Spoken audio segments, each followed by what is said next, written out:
Hello and welcome back to my channel. And if you're new here, then hi! I watched somebody doing a cauldron, and that somebody was Billy Holman Creations. I'll put a link in the description below so you can go and check it out. But she put a frog in. She used this jar mould to make a cauldron, and she put a frog inside it. Well, I'm not putting a frog inside it, but I am using this to make a cauldron. I think it's a brilliant idea. Using your moulds to do more than one thing. It's great. I am so tight. I've used Timu's black epoxy paste to create the colour I need. It does need a bit more because it's a bit too see-through for me. There is another word for that. I cannot think of what that word is, so I'm just going to say see-through. This is part of a collaboration with April at Dragons and Dresses Consortium, and I'll also put the playlist and her link in the description box below too. Now, you can see I've added some more. I've already put my epoxy resin in 2 separate pots on my heat mat to get them to degas, make sure they get all nicely bubble free. Because every little helps, and I only ever use a heat mat. I don't use these fancy machines. I don't do enough epoxy to warrant me having any machines. In fact, I won't be doing epoxy for a little while because I'm fast running out. I mean, I'm going to have a couple of more videos left to do with epoxy, but yeah, I'm running out. And I'm scraping out as much as I possibly can because look at this. I actually filled it. There was no measuring. It was filled. It wasn't overfilled. There was not loads left like usual. I must be getting good at this eyeballing thing. And I'm going to go around it with alcohol and squeezing the bottom to make sure it's, bubbles are coming out. And I am going to be reading out a little story that I've sort of written myself, but with some facts. So yeah, there's facts and fiction, and I'll leave that for you to decide which is which. But at the moment I am doing some polymer clay clover leaves, because they're going to be needed to put on my cauldron, and not just clover leaves. But I'm going to do clover leaves in several different ways, with not several, 2 different ways. Polymer clay and UV resin. I've also got some very strange lollipop sticks. I got them in a bag, a lucky bag for Halloween, and well, I didn't actually give them to the kids. I took the lollipops off and kept the actual sticks, and they are skeleton arms. Now, I do have one skeleton foot somewhere. I could have put that in if I knew where I'd put it. And I don't know. It'll turn up when I don't need it, no doubt. Now, these clovers, I did start them off doing them quite thick, and then realised that I don't need them thick, and that's just a waste of clay. So, I started them again. I smushed them all back up and made them nice and thin. And I bent them a little bit so I could get them to fit around the pot. I baked them and I didn't burn them. Yay! I also used some very cheap polymer clay to make something else. I'm trying to get rid of it. I'm trying to use it on things that don't really need much sculpting. So yeah, I'm now going to read you the little story. In 795 AD, there is legend that tells us that when the Vikings invaded Ireland, the loot they acquired was buried along with their treasures. In unknown locations, the legends of pots of gold began when they departed the shores of Ireland, leaving some of their gold behind. Folklore tells us that leprechauns are mistrustful and detest humans. According to legend, they found the abandoned gold and buried it again, so no human can ever find it.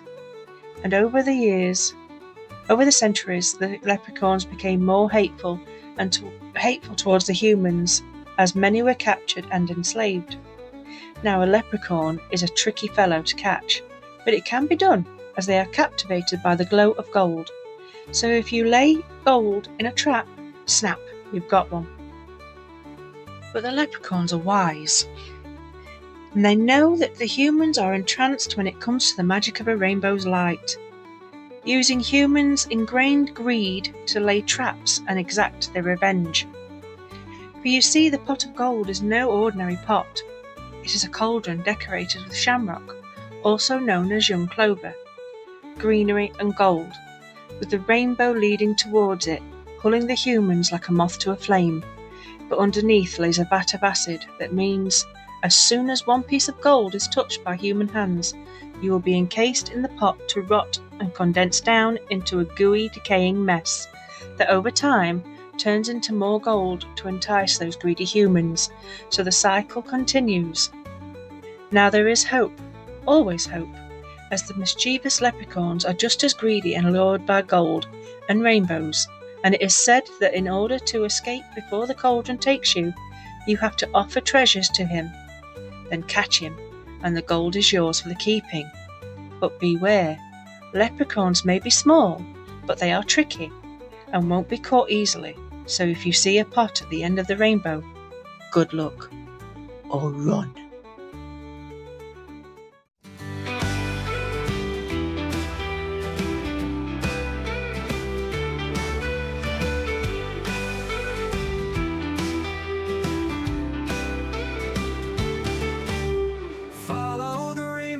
Treasure it beams, gold so rich it cuts plenty of dreams. Tiny man cackles, a trap he deploys. Your greed sings loud, but it's just white noise. Acid in the kettle, boiling the prize. Rainbows cut sharp like blades in the skies. Leprechauns laugh, got venomous tone. Touch the wrong coin and you'll turn to stone.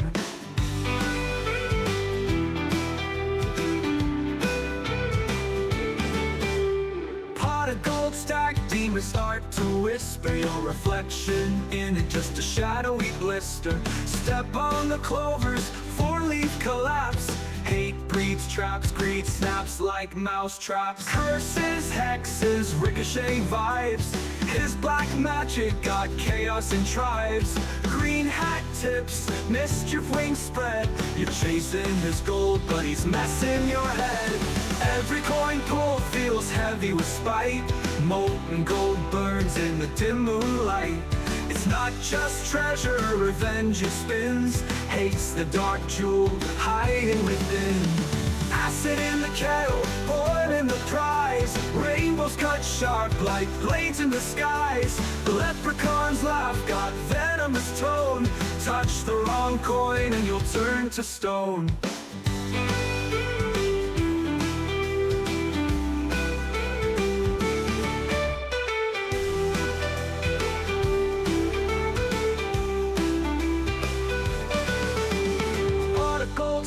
Demons start to whisper, your reflection in it, just a shadowy blister. Step on the clovers, four-leaf collapse. Hate breeds traps, greed snaps like mouse traps. Curses, hexes, ricochet vibes. His black magic got chaos in tribes. Green hat tips, mischief wings spread. You're chasing his gold, but he's messing your head. Every coin pulled feels heavy with spite. Molten gold burns in the dim moonlight. It's not just treasure, revenge it spins. Hates the dark jewel hiding within. Acid in the kettle, boiling the prize. Rainbows cut sharp like blades in the skies. Leprechauns laugh, got venomous tone. Touch the wrong coin and you'll turn to stone.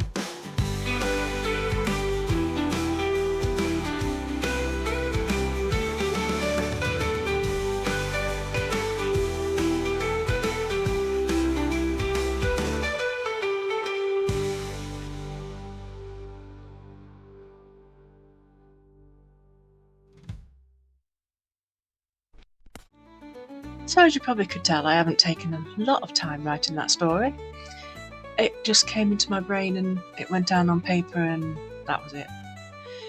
But I hope you enjoyed it. I'm now using the very, very, very cheap polymer clay to create my rainbow. And I've put some metal inside, just some metal wire, just so I can make the shape and it'll stay that way.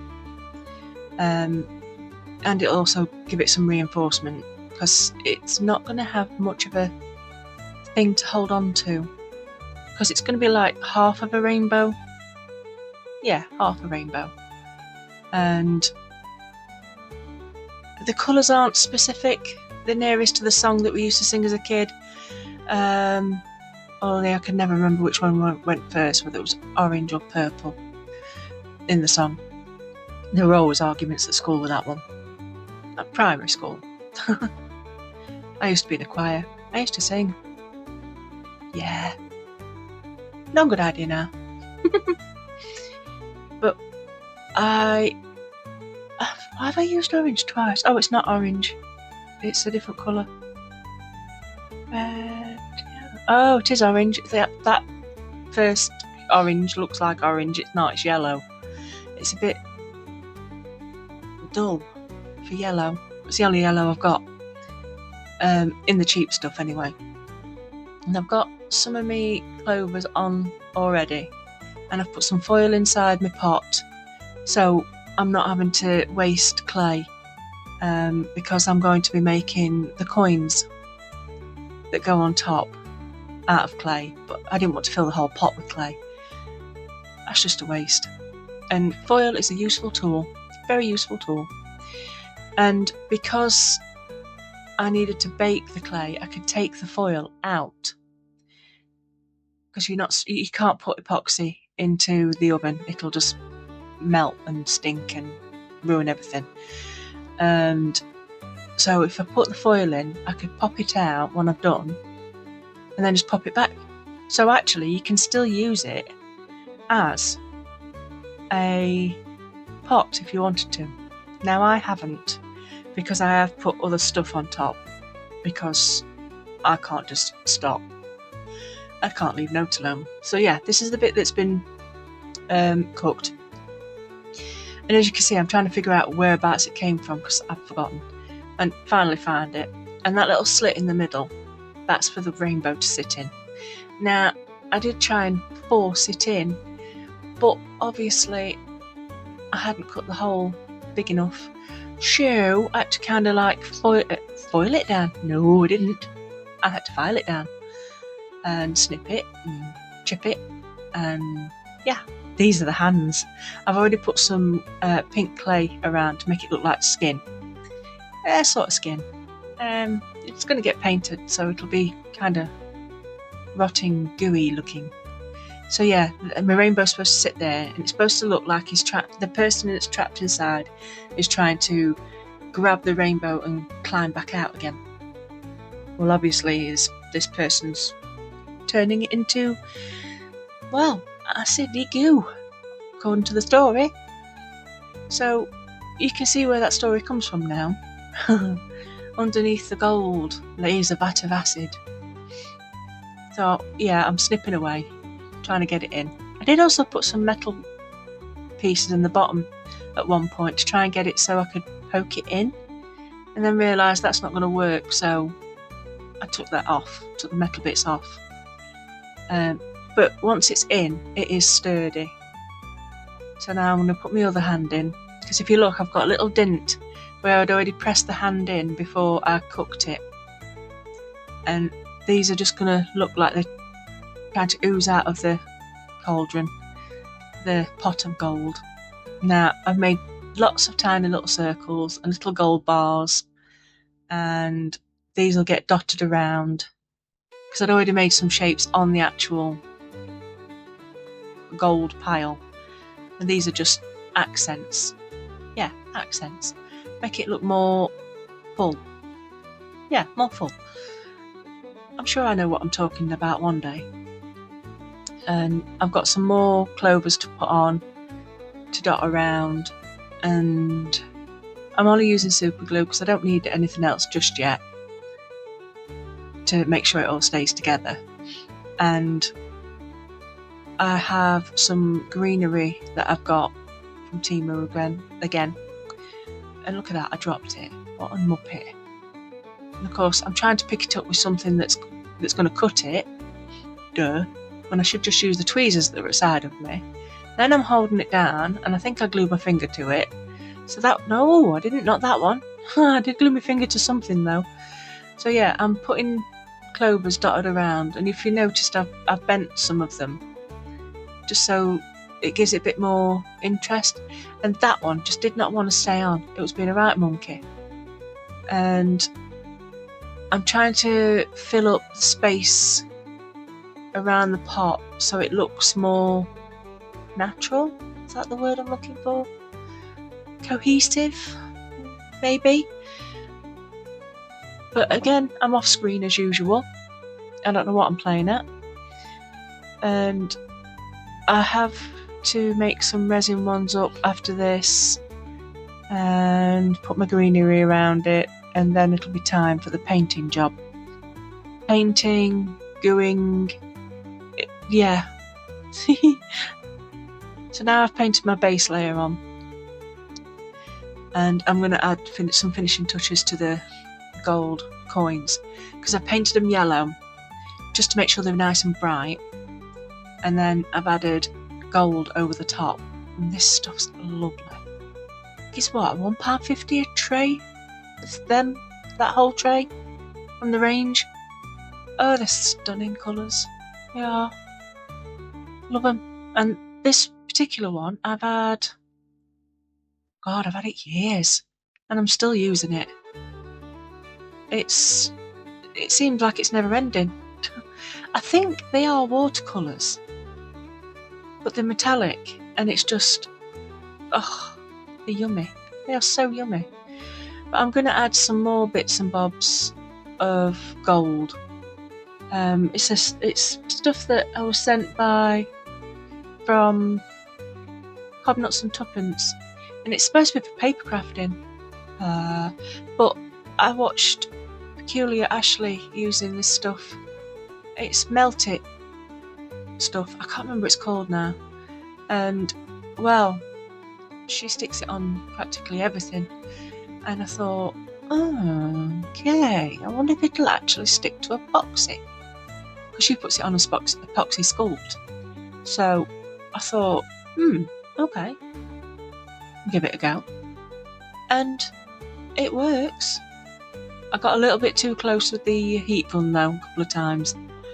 I'm such a muppet. I get too heavy-handed. And I'm putting the gold in between all the bits that you can't see unless you're really looking. But because I know it's there, I've got to paint it. It's just me, I'm a bit anal like that. And I've got more green to put on top with the metallics, because I just want to put a bit more interest on the actual leaves. And I've made the cauldron handles out of foil. Just twisted a bit of foil, made a little like knocker holder. And knocker holder? What is a blooming knocker holder? Yeah, there's probably another term for that too. And then the ring, just twisted some more and put it round. Now the skeleton arms, I quite like them. They're a bit gross, which is why I like them. So that's just me. I'm a bit daft. But this metallic green, look at that. Everything's just so shiny. It's so pretty. And it brings out the details of the leaves. Lovely. I've been waiting for that mould for ages. I'm so glad it turned up in time. Just love it. So nice. And you get 3 different sizes, so that's really good. And I've done like a glittery green for the resin ones. And yeah, it's glittery green, can't speak. And obviously there's blood on it because, well, that's part of the whole collab. It's got to be gory. Yay! I like gory. And all the coins I've put the letter G on. G for gold. I really should have put L for leprechaun. Oh, I didn't think of that. Bit late now. Already done. And now I'm just going to put on some iridescent green. Just a touch here or there, not too much. Just to give it more interest, like a natural leaf would look, different greens. I mean, it doesn't look natural, obviously, because it's too shiny. But I just wanted to dot a bit more colour. Because these paints are nice too. These are Temu cheapies. And you don't need a lot. You really don't need a lot. And the green on the rainbow, I just wanted to highlight that a bit more. So I put some on there. And I'm trying to put my fingers anywhere which way I can. Because everything's a bit tacky. And I don't want to smudge it everywhere. But there's some nice colours in this paint. I like it. I'm not a fan of green, but yeah, I like these greens that I've had on here. I think I'm warm into green. I think I really am. Now I'm going to paint the hands because they need to be more skeletal. Yes. So I'm doing a little dry brush of white over the top. And I'll be adding some red, some bluey colours, I think it were, and blacks. So I want to highlight the kind of veiny look, and also, did you see that? That one's not quite stuck on. The one at the bottom, the leaf. So I've got to go back in and stick it back down again. I must have misjudged where I put it.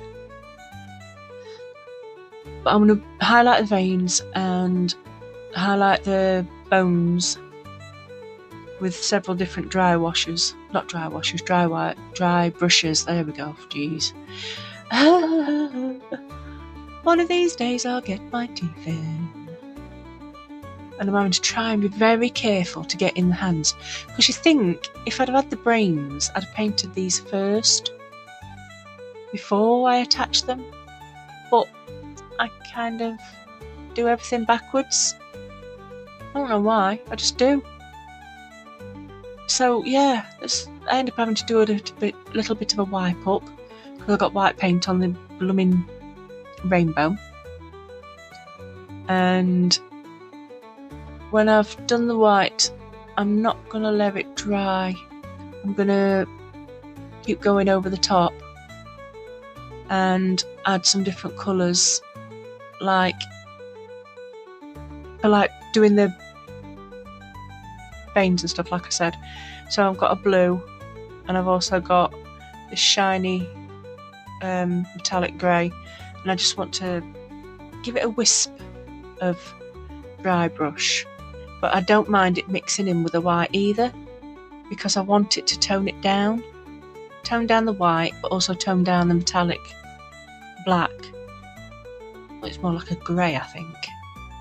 Gunmetal grey. Yeah, that colour.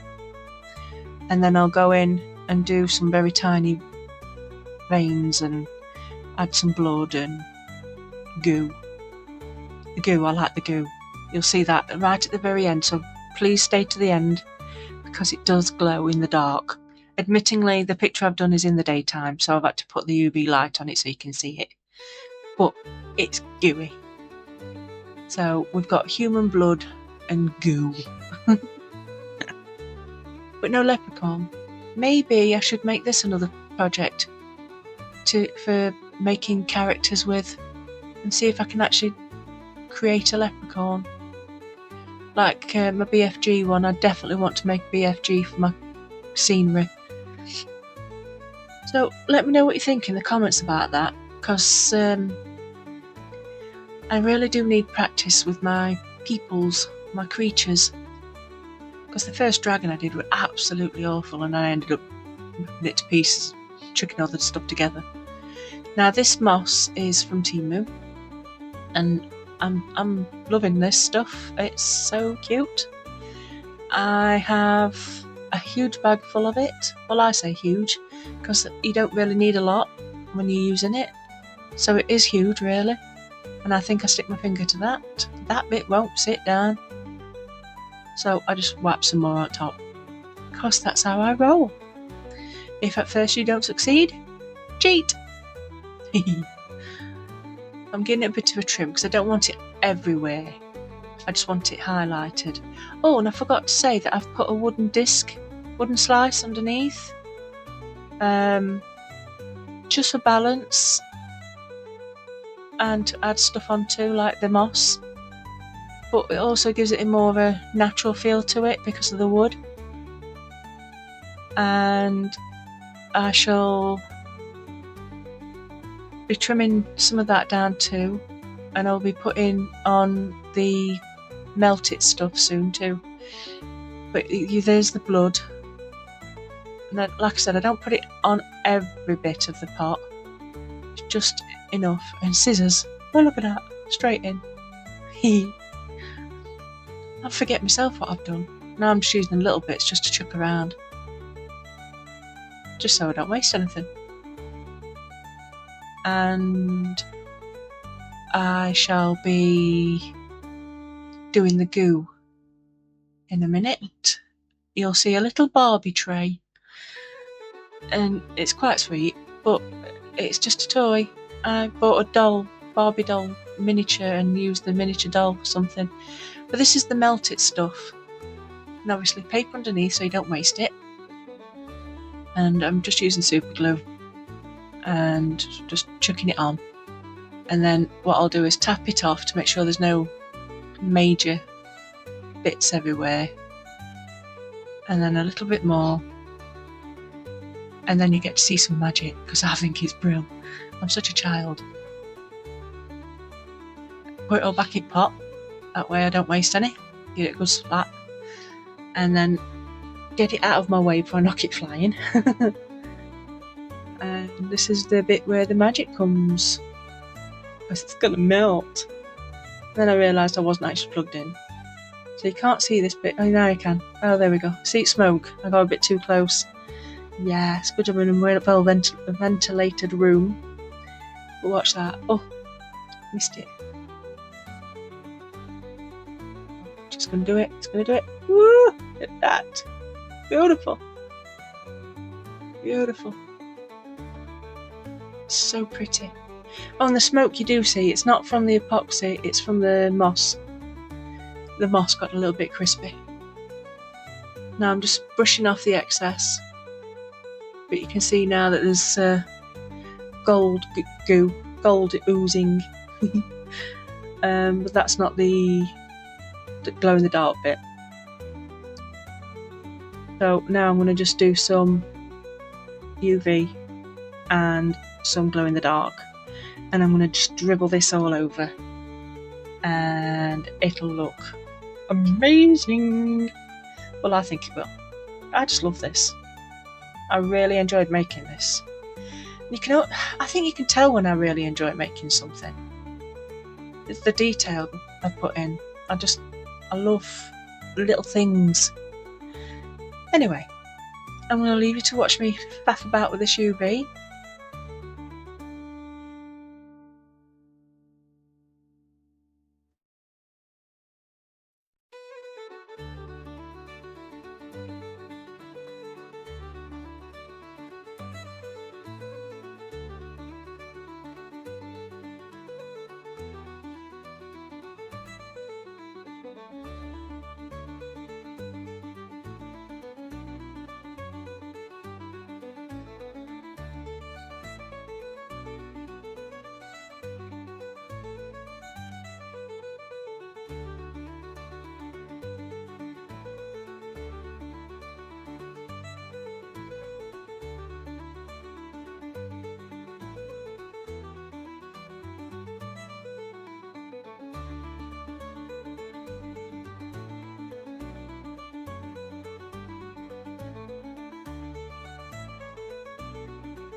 And then I just want to say a big thank you to everybody who subscribed lately and previously. Those of you that are new and old and just been here to support me, you're all fantastic. So please like and subscribe, and I'll catch you in the next one. Thank you. Bye bye.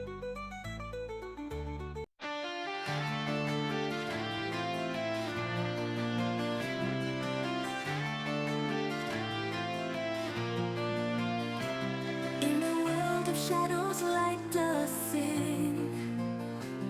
Goth unicorn with a blackened wing. Happy she dances under moonlit nights, creating beauty, spurring on delight. Her hooves step softly